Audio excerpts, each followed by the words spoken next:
Do you hate some elevators companies? Not really, no, but suppose if I were to think about that a bit more, a lift I particularly hate is I'm not sure how you say it, Tissen car or Tissen crap or whatever you however you call it. This one where you've got that horrible chime.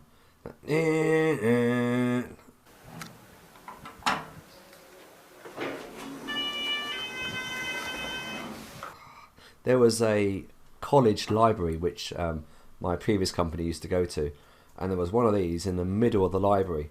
It went down. It visited all the levels, including the ones where people were reading. So, anytime anyone come out of the lift, you heard this horrible chime, and it's quite loud as well. Don't know how they got away with not disconnecting that chime. Do you like old elevators? Of course, that's what my channel is centered around. And the next one comes from M. Mulaf. Hi, how many times you're stuck in an elevator and you're really afraid? I've never been really afraid getting stuck in a lift. If I was stuck in a lift when I was a child, then probably I would be, but that never happened. No, really, if anything, I want to get stuck in a lift because then I can just get my camera out and there'd be something interesting to upload. And one thing I would do is film the escape as well. I mean, a lot of people film themselves getting stuck in the lift, but you don't see any like hand winding or any rescue attempts on this. There was also a hydraulic lift in a car park, which is many, many years ago, where someone had just got out and said, "Don't go in there; it'll break down." So I had to get in there, and yeah, it just went to the lower floor, stopped, doors didn't open, and then about a minute later, it continued back up to the first floor. Nothing major, but no, I've not really been properly stuck in a lift yet. The next question comes Mark McGoo. So, and he asked, how did you get interested in lifts in the first place? Mick Wright also wants to know this question as well. Don't really know. I mean, I think I've mentioned a little bit about this before. I first started getting interested in lifts when I was about 5 or 6 years old. Instead of drawing pictures of cars and buildings and all that, I used to draw pictures of lifts when I was a kid.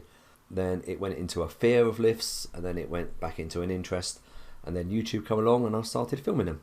You're obviously a technical person. What are your favorite subjects or your favorite pieces of technology?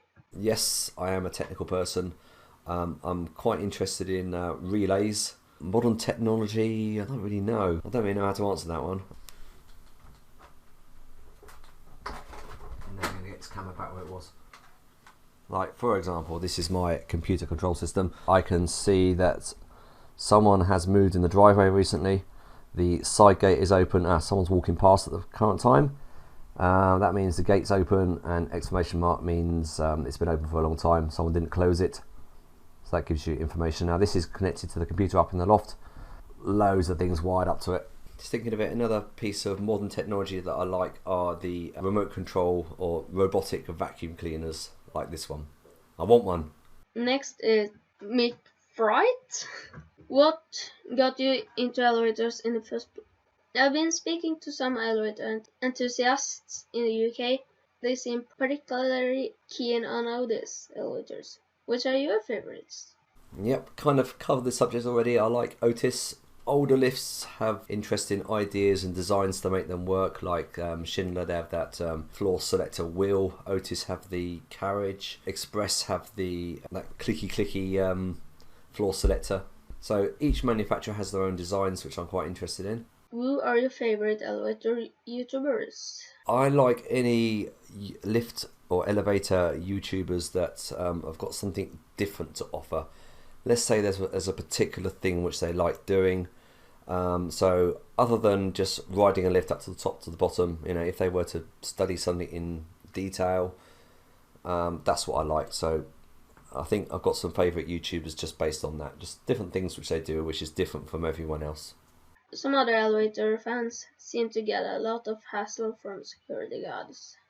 I only had hassle from one security guard, and that was fairly recently. Mentioned that one already. And the building manager one. I generally film discreetly so that I never have a problem.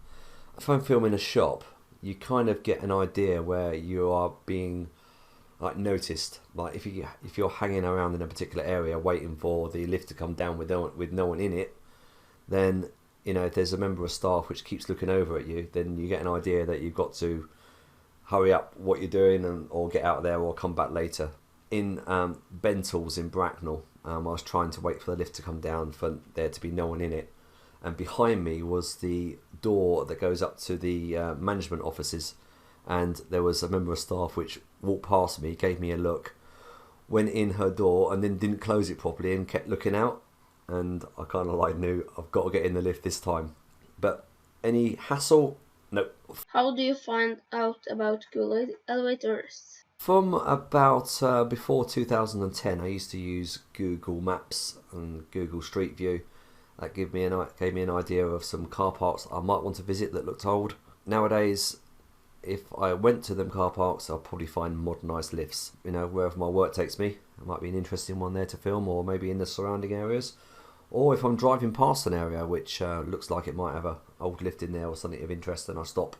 I actually do that more than what you think. I mean, I know I don't really upload a lot of videos these days, but I do actually go out to quite a few places and try and find some old lifts to film, but they're modernised. There's nothing really out there anymore, unless you are extremely lucky.